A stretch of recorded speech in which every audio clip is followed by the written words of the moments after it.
4:10. Preparing, setting up. Joke live streamed. Done. Redirecting to YouTube.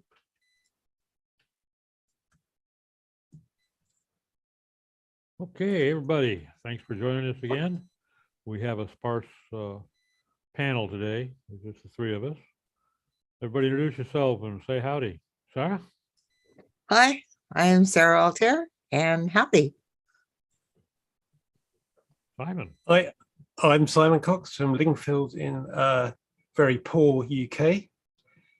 And I'm miserable. I do technical SEO amongst many other things. And it's been a lovely day. And I'm Doc Sheldon with Web Narwhal. And I just normally pop in here to give grief to the rest of the folks. But Terry's not here today, so I guess, Simon, I can put you in the barrel. Okay. All right, so what's been going on this week? What kind of saber rattling is Google doing? I haven't kept up with what Google's been changing over the week, the last few days. I mean, it's every 4 hours or so something must have changed. But I jump into Twitter every now and again and see what's going on. But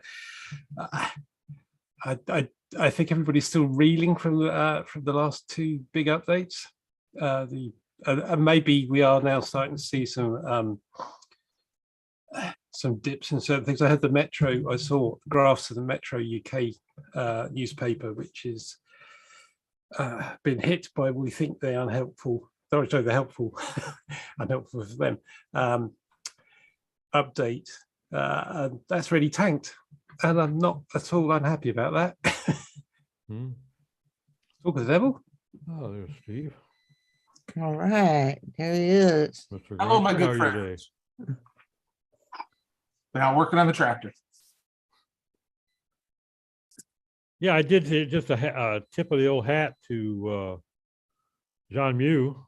I saw somebody tweet something that he said, if you're presenting at a conference and you're going to be touching on some Google topic of which you have any doubt whatsoever, here's a dedicated email, reach out to me and get any clarification, which I thought was kind of a cool thing to do. I thought it was very, very generous. I mean, when you think about some of the questions he gets asked, I just thought I was very impressed. Yeah, that was I think it was our friend Mr. Adams, Barry Adams, that says that John is definitely a mensch. Yeah, for sure. That because think about it, when a big conference is getting ready to go down, you got 24 speakers popping up. Let's say at Brighton. The last 2 or 3 days before Brighton, he's not going to be off the phone. Well, I hope he'll be on a plane at one point. Well, you would hope, yeah. He's or train maybe, but he's due. He'll be at Brighton next week. Anyway, John, She's gonna does a cool thing to do. Thank you very much for that. He had the email address was quite funny. I'm trying to dig it out. It was quite an amusing email address. What was it? Get something. Yeah, I have to see if I was still long. have that up.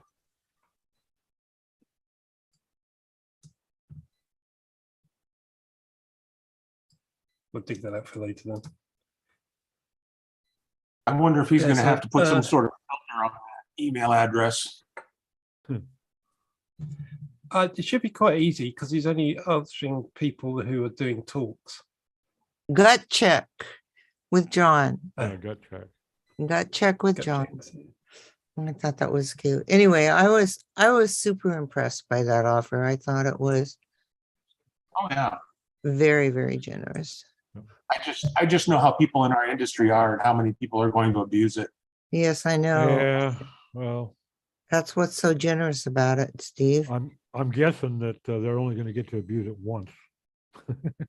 That's True. probably quite true. There will be a new filter installed, and they will not have that problem again. Well, he's probably got an automated email that just says it depends and sends it back and blocks them.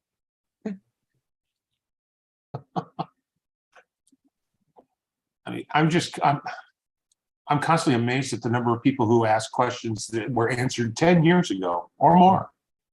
And 150 times since then.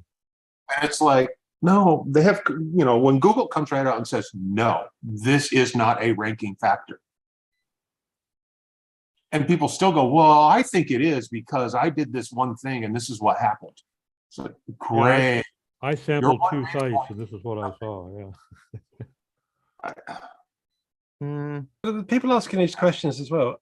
It's what is amazing is because they have been answered before. Is they're not searching for answers; they're just asking. Yeah, if they It's were like really good work, at right? searching, they'd find.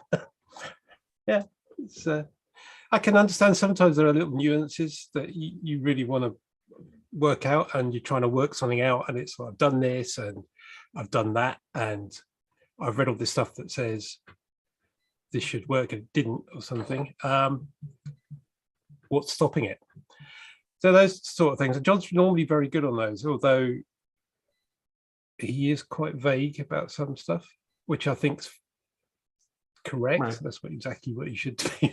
Because if you go in with a highly detailed question, he'd need to look at it, and his answers really are more general for everybody as opposed to individual ones. So Well, and then we've talked about this for years in some of the forums way back when we get exasperated with some of the quote unquote stupid questions. And we need to remember, we've got colleagues that have been around for 25 years, and we've got new colleagues that have been around for 3 months. And some of those, and everything in between, and some of those folks are not aware of, have not seen that article, have not seen that Google blog post, whatever. So I don't think it's really entirely fair to get too heavy-handed with folks that ask these questions that have been answered 100 times. But I don't find myself being particularly gentle either. I said, well, if you had been around any time between 1996 and now, you would know that Google has said 18 times this is not a ranking factor. So my issue is less with the person who asked the question, but the follow-on experts who are just wrong.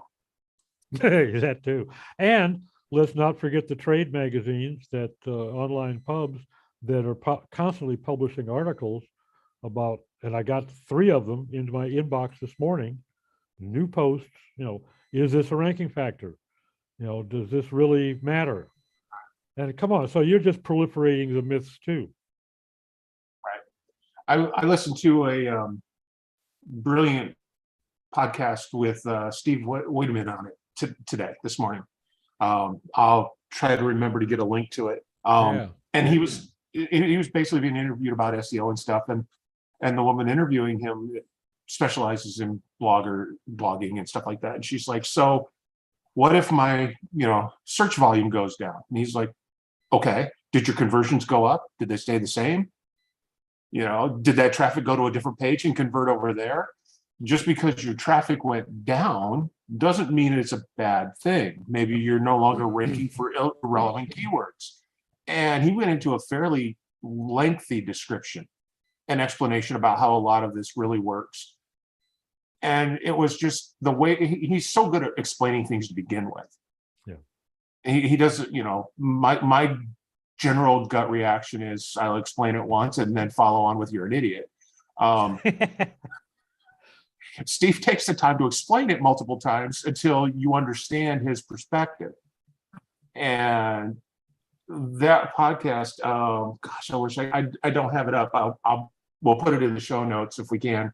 But he just posted the link to it on LinkedIn earlier this week. So it should, if you follow him on LinkedIn, you should be able to find it pretty easy. But it's a great little discussion about SEO and traffic and conversions and all of that fun stuff that goes with it.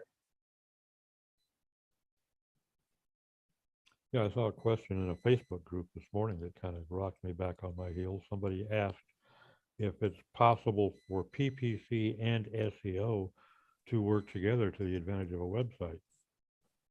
Uh, excuse me, which Mhm. planet did you just arrive from? You know, Those are my favorite clients that let me do both. It's amazing. It just smacks to me of somebody working in a team, maybe in a small business, etc., where those two teams hate each other for yeah. whatever reason. And Yeah. they're just banging that question out. Webmaster T I says try to can't make it today. Whoops. I Sorry. try to guys. respond to clients when I try when you know when I take on new SEO clients. It's like if they have any money at all for PPC, I want to get them started Sheldon on said thanks, T. Okay. the absolute best keyword research you could have. Because it's going to drive traffic immediately to your website and you're going to know immediately if that traffic converts. And then you can start building your SEO strategy around those topics. Versus, here's my keyword research and the keyword tool said this. Just don't know until the traffic hits your website. So yeah, if you can tie those two things together, even in a small way, you can Absolutely. shortcut the whole process by months.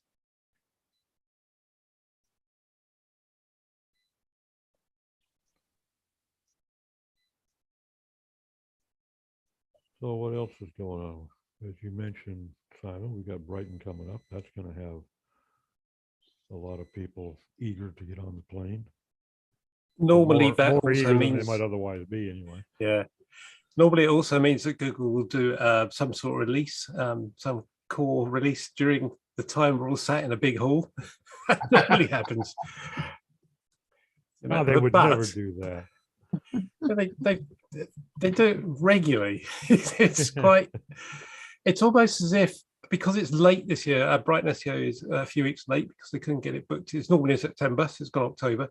I think that's why they released two. Google released two updates together, even though it's like a month after it would have been if Brighton had been in September. They shut them out there because they probably got to the point where they said, we can't wait any longer, get out. But I do normally do something. No, it should be good. Guys, the folks from Wix are taking me out for dinner on Wednesday before, and I got an invite from someone else to go to a party on Wednesday as well, which you can't do. So that's always good fun. The social side of it is just brilliant. So if anybody is watching and thought about going to Brighton SEO, go. It's really, really good. I would love to go, but the guy that owns our company probably won't pay for it. Probably not. He's a real dick, I've heard.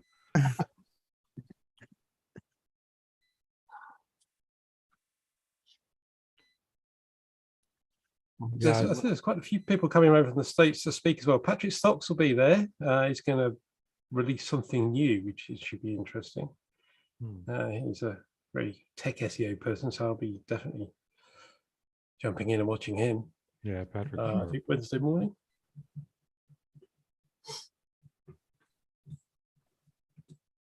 Yeah, definitely Brighton would be at the top of my bucket list on that side of the pond.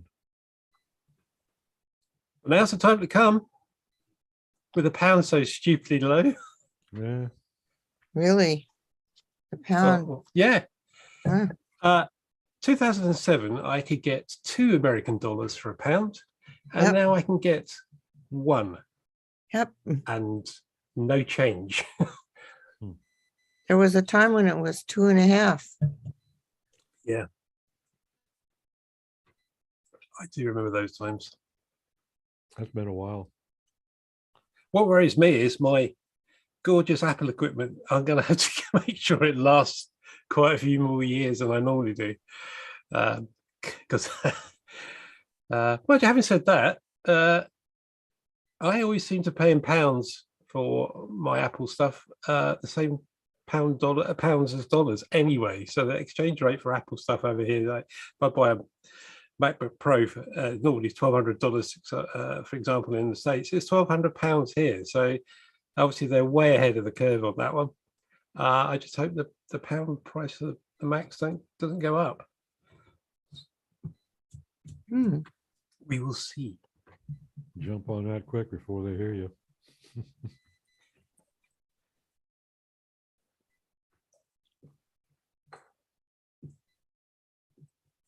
Yeah, in fact, I was just noticing here a few days ago that the exchange rate between the dollar and the peso normally is fairly volatile. And when you see any kind of games happening on Wall Street that affects the dollar float, the peso will take a hit. Well, either a hit or a jump. And it has basically been unchanged. It's been sitting at like 20.1 to 20.2 pesos to the dollar for like 15 months now, which is Hmm. almost unprecedented. You know, when I was living in Mexico City, the exchange rate was like 3,300 to 1. And then they went through a devaluation nationally, and basically that 3,300 became 3.3. They just devalued the peso, and it has steadily climbed. And that's been 35 years now, and it's steadily climbed from that 3.3 up to 20. But it went from like 9 to 15 in a period of 4 or 5 months a few years ago.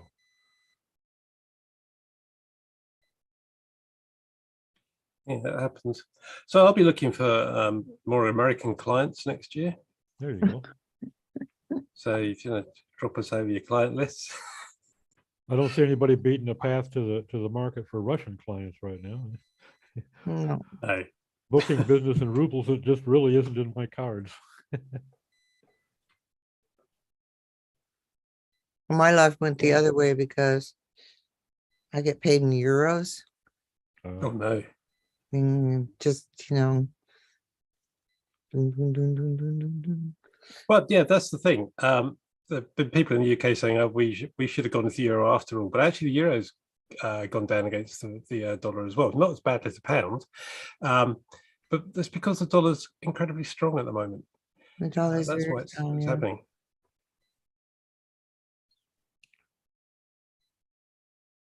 I remember way back when I was working in the commodities markets and I was following the euro, which didn't even exist yet, and they all thought I was totally crazy. It's like, and I said, no, this is going to happen. It's going to happen. It was Yeah, a good they're- thing because it stabilized a lot of the European countries. And Oh, Yes, yeah. it did. Yeah, Huge. absolutely. I could never understand the doubting Thomases that thought it was never going to actually happen, because to me it was being clamored for. I didn't see any way in the world that it was not going to happen, and especially when of course that's about the time that Greece went belly up. Yep. And they weren't the only country that was in dire straits, and it really helped. It saved them. Whereas Germany took a hit, but they took it very well. They considered it their contribution to Europe, and I thought that was kind of cool too, because they knew they took a hit. And there's an awful lot of German business, big business that had a very substantial blow to the body, and they didn't whine about it. At least not outside of Germany. Internally, maybe, but I didn't hear hardly any complaints about it. And the government protected the consumers pretty well on it as well, because they realized the consumers were going to get hit, and they kind of locked down some of the pricing so they didn't get beaten up. Germany hasn't always been the most conscious, society conscious participant in the world. However, the last several decades, they've done pretty good.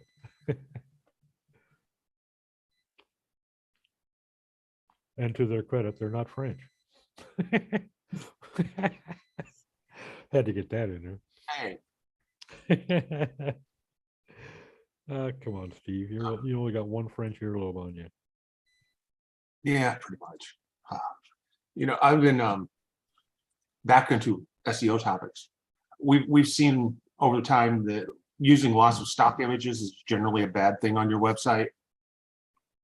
You know, when Google sees, you know, 18 people writing about the same topic, all using the same images, none of them are going to do very well. Which led me last week, after watching a Corridor Crew video where they made an entire movie with AI graphics. Mhm. It's like, wait a minute. So now I've been playing with Dolly to make my generic stock photography for me. Oh. So it's not, nobody else has it, you know, it's an original, but I also don't have to rely on the client to go take photographs. You know, there's a whole lot of pluses to that. Anybody has a Mid-Journey invite, I'd like one. I'd like to play over there. But I'm starting to see more and more uses for that type of thing, which of course is upsetting a lot of my artist friends, which I get. Yeah, but Yeah. I have artist friends who are using it and playing with it. Yes, and they should be. If you're doing what the next phase is going to be, is being able to upload your own assets, or have one of these AI pieces of software running on your own server so you can do what you want with them. Where you can upload company logos, pictures of the outside of the building, and stuff like that, and then have the AI take over and punch it up for you. I can see that being a huge benefit to a lot of people who are making relatively generic content, or dealing with clients who are in a field where taking photos is frowned upon because most of their weight loss patients don't want their picture on the website, on the internet, Yeah. or whatever. So yeah, I can see a lot of really cool potential for that coming up now. And hopefully, same. I would love to see us shove a big old finger in Getty Images' eyeball too. That would make me happy. That would be a Yeah, plus. Yeah. Well, Well, that- they've Steve, already you need- announced that. You need an invite to Mid-Journey? Used to. I don't know if you still do. I haven't looked. No, the beta's over, I think. You should be able to Because go in. I'm on Mid-Journey and I haven't invited anybody, and I'm just wondering if I'll look afterwards. Cool. Yeah, that- I'll That Right. brings up an interesting question. I saw somebody pose somewhere several days ago. When AI is used to generate an image, you know, let's say a portrait, you know, something rather intricate, something unique, who owns the copyright to that? And, you know, on the surface of this thing, I'm thinking to myself, okay, well, I used Midjourney or whatever. I guess I can copyright that. But then I'm thinking, okay, well, what if Midjourney has something to say about that? What if somebody else out there who has a similar image that Midjourney might have seen and used as the skeletal base for the image they cooked up for me? You know, so I don't know, it's not all that cut and dried. Is there any ability to copyright it at all on anybody's part? It certainly seems like there should be able to be. But that's kind of, it There's could be a some little fairly muddy. hard and fast rules around derivative artworks from other artworks. So, yeah, and I think off the top of my head, because I used to do a lot of copyright stuff, but off the top of my head, it should be okay. And I think that the generators have got around what they're doing. For example, Midjourney, you can use a source image. You can tell it to go and look at an image, and it'll take prompts from that. But you can't take an image that somebody else has made, chuck it in there, and just alter bits of it, and then say it's mine, because that is totally derivative. But you're right. The the piece where it's viewed. The AI is viewed millions of different images and comes up from that. That's the same as us going to gallery and getting in, looking at all the art in there and then being infused by it and going home and painting something. Well, like It for is instance, take similar to something that. like a rather iconic portrait like The Last Supper, okay? Assuming if somebody held a copyright on that original, if your AI uses something, the last SEO dinner, and has that basic same format, to me, if I was the artist holding the copyright on the original, I would take umbrage at that. And I would get my dander up over that, because that's obviously more than just, yeah, it is derivative, but to the nth degree. I mean, that's more than just casual influence. That's basically changing the faces and the costumes, you know. And Well, yeah, if it's an exact copy with changing the faces of people and put some extra bits on the table, yeah, that is. But if you're using the same palette and styles, etc., that are used in The Last Supper, it's not.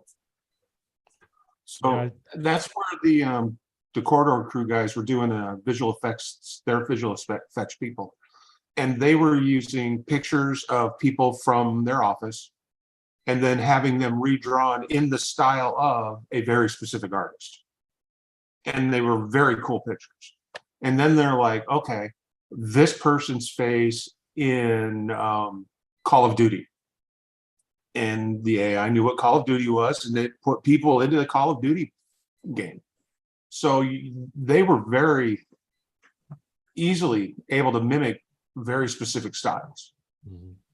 And that's where I think you can start running into some issues, because now you've got this artist who's developed their own style over time that they've become quite well known for, that you can replicate their style in hours, if not minutes, and just start cranking out product.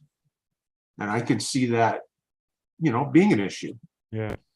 It will be an issue, absolutely, because the creative people have got that. They will be up in arms about it, and rightly so. But on the other hand, we've got all sorts of things we potentially can do with this.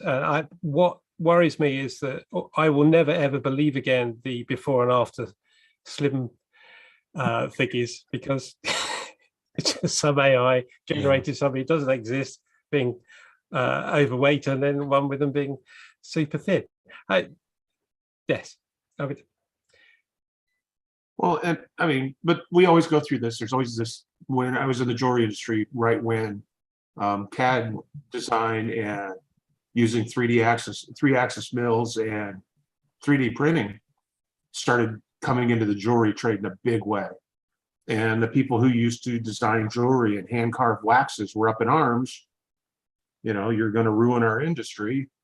And a lot of those guys are no longer in the industry. But for every one we lost, they were replaced by 10 people who all of a sudden could get into the industry. Yeah. Well, so they're very similar to that, typesetters, print typesetters for newspapers. No need for them anymore. When digital desktop publishing came in, it's what I used to do many years ago, and it was very obvious that whole process was going to change big time, and it did. It got a lot cheaper, a lot quicker, very, very quickly, and it changed the whole of the newspaper industry in a very short time, and then the internet changed it all over again, and it came down to distribution. And the other side of that sword is, as rapidly as we have seen AI imagery develop and evolve very, amazingly quickly, the AI content. At what point is somebody going to actually sit down and have an AI, a Jarvis or somebody, develop a Hemingway style novel that is a damn good read, And Maybe they have. It's so artists, writers, photographers, painters, musicians. I mean, there are so many things that AI could conceivably be used for. To compose a symphony, something some 15th century musician spent 3 decades developing, could be done in 15 minutes. And be as intricate and as captivating. And I can understand them being up in arms. It'd be like having Mozart walk into your room and rewrite your music for you. So I got a letter through from an email, not a letter. I got an email through from Getty last week.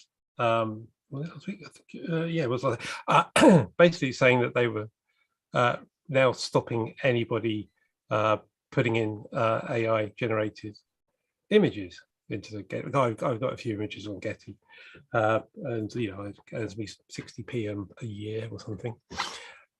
But I'm sitting there thinking, well, how can they tell if an image is AI generated or How not? would they know? We got to the point where that's some of the stuff. Even the stuff that I Yeah. do, the Mid-Journey, you can tell. But we're already way with the stock photography stuff. We're way past being able to tell a lot. There's not some EXIF data in the background saying, "Hey, this is AI generated." And if there was, you can just add any EXIF data onto the image you want. So that's get aroundable. But then in response, somebody has already created a business where you can go and generate stock photography for a small fee. You go in and say, well, I want cupcakes in 30 different colors, blah, blah, it's there. So yeah, I think the stock photography shops are looking at the end. Yeah, well, Then it'd be a damn shame to see Getty go tits up.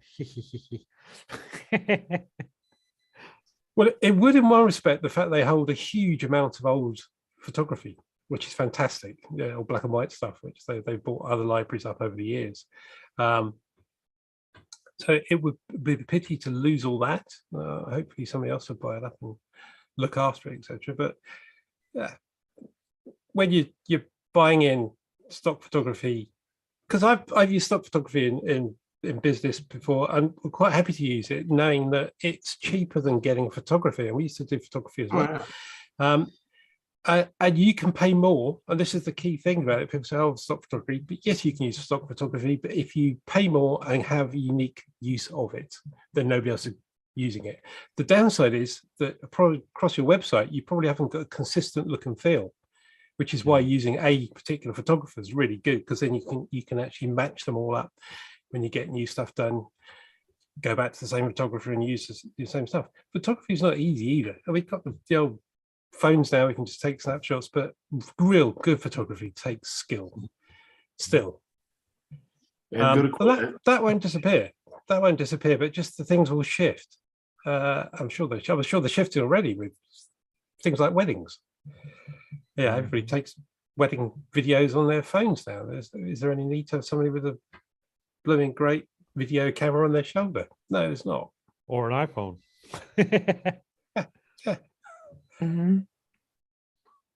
So I was thinking about saying that about AI, but then when you think about some of the images that are processed, I guess is the best word, with something like Photoshop. So, and they're highly processed, then, to me, that's not the original image. I remember I went to a photography show. This was a few years back now, and I left in disgust because all the photos and all these different categories that were, winning in this contest were all these over processed, it wasn't photography, it was Photoshop artists. And I mean, it's like the art of photography is subsumed by all this tweaking, and that's not my idea of good photography. The thing is, though, if you're doing photography on film, you can do stuff in the darkroom when you expose it in the first place. Yeah. So there has always been that element of it. Yeah. So where do you draw the line and say too Well, much is that's too what much? I'm wondering, it's like, where do you draw the line, Getty, when you're saying this? Because most professional photographers now are doing something with a program like Photoshop or something else, but they are, just tweaking up the contrast or whatever it might be, so the image pops a little more, so it still looks like a photography, a photograph. I'm not talking about the over processed ones, you know, where the color saturation is like, but so where do you draw the line? You know, because that's true. In the dark room, you did the same stuff. You burn this out and bring this up, and you know. Well, I think the entire AI impact is going to take some time to wrap our heads around, and it's going to end up precipitating some new legal positions in some regards, whether for it be a sure. piece of musical work or literary work or imagery or whatever. You know, on the one hand, there are going to be some legalities and royalties and whatnot to either be addressed or negated. Okay, at some point we're going to have to draw a line in the sand and said, okay, this is the line, and how that's going to be arrived at, I haven't got a clue. The other thing that makes me wonder, and you know, we've all watched a family of six walk into a restaurant and sit there with six faces buried in six smartphones rather than actually communicate with each other. We see the impact of the internet in general and mobile devices in particular on our society, whether it be family or friends or whatever. What is going to be the long-term impact on us? Because I'm one of those that believes that the arts have been a tremendously important aspect of our human evolution, okay, as much as science, just in a different way. And if we lose the ability and interest in the arts, what's going to be the trickle-down effect of that? I mean, we already are not exactly a species that stands out head and shoulders above the others for our ability to think critically. Okay, we've kicked that one to the curb. So, you know, if we even stop thinking aesthetically because we have an AI that does it for us, I think we're going to suffer for that. I think we are too. I think we are too. I knew there was a Chinese art show that came to San Francisco. This was a very, very long time ago. And I went, and they had, and the show was arranged historically, like the earliest art up through the Jade Princess, up through, you know. But one of the things that just amazed me was that the earliest art were utensils, like spoons and ladles that were, so those are everyday items, right? But they were intricately carved so that every time you use the ladle, you have this beautiful thing in your hand. And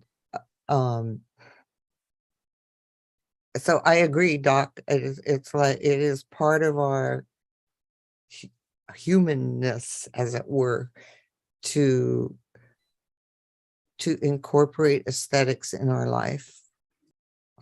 I think, you know, and if we're not incorporating aesthetics in our lives, then we're missing a huge enrichment. Well, it's just, I've always thought that society had two things to show that it was civilized. Okay. Because in my mind, civilization means the ability to have free time. Mhm. Where you're not constantly struggling just to stay alive. And society needs two things. It needs art, because now you have time to create for pleasure, and it needs beer, because that means you've stayed in place one time long enough to grow, harvest, ferment, and make beer. Wow. Okay. So if you can do those two things, you're well on your way to being a civilized society. And for me, when I was studying history real hard way back in the day, that was kind of where we would draw our lines in historic timelines. It's like, did they have alcohol? Yes, no. Well, then they're not civilized. And you go forward. It's like, okay, now they have alcohol. We can put them in that category. The same thing when it comes to art. Did they make art for the pleasure of making art? I mean, you can go all the way back to cave paintings for that. You know, which you'll also notice they didn't have any salads in any of those paintings. They were all hunting meat. Yes. Just putting that out there. Very good point. So, I mean, that's always where it's kind of been the threshold for me. And You know, that's an if interesting we don't have the take. time to do those things, what's the point? So just even hearing you say that, Steve, I feel a lot more civilized already. There Yeah. you go. Day drinkers unanimous.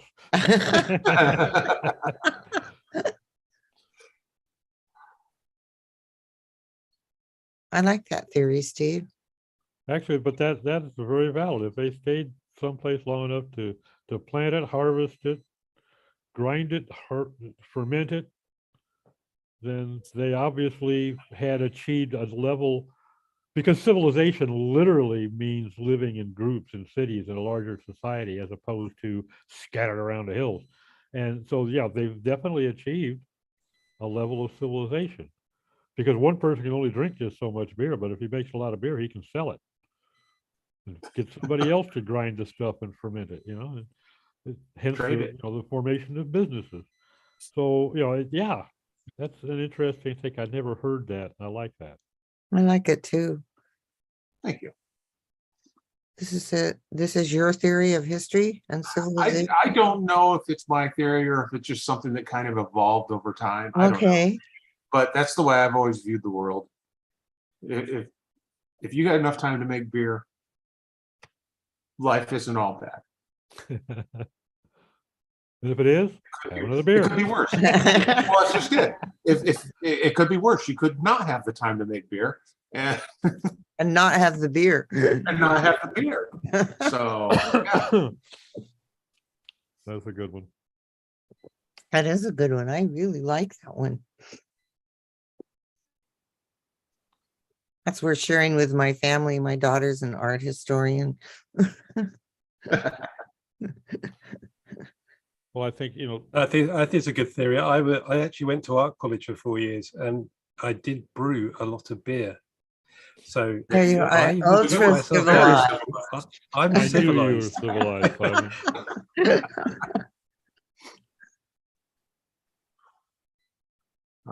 I hate to Mike? keep dragging us back to work, but has anybody seen anything with the product reviews update?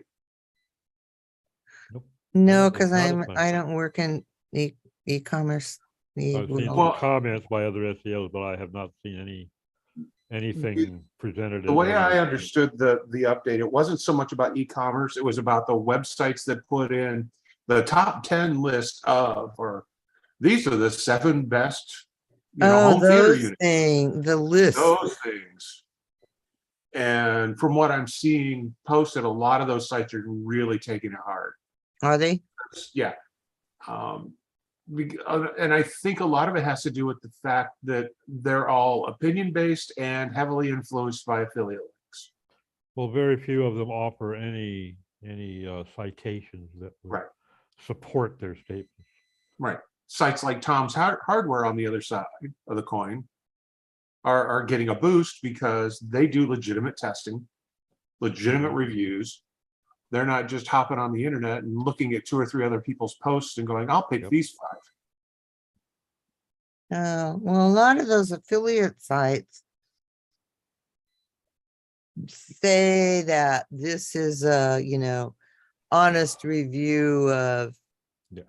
health drinks or Mattresses. whatever it is, and they'll have, 5, 6, 7 different products. But then, of course, because it's an affiliate site, it's my product that I'm selling that is the best for these reasons, which is usually the conclusion that happens at the end, Very biased, yeah. Yeah. Well, and the other thing, I did see somebody say that there, in Google's mind, there is a difference between a review and a comparison. If you're comparing the Nissan, Toyota comparable models, and simply citing the published statistics for each of those 2 models, Mhm. that's okay. If you close your article saying, in our opinion, this mileage is, the benefits of this higher mileage is offset by the loss of this lower maintenance or higher maintenance cost, that sort of Mhm. thing. That's legitimate. That, yeah, loosely construed to be a review, but it isn't, as far as Google's concerned. And I can stand by that. I think that's fair.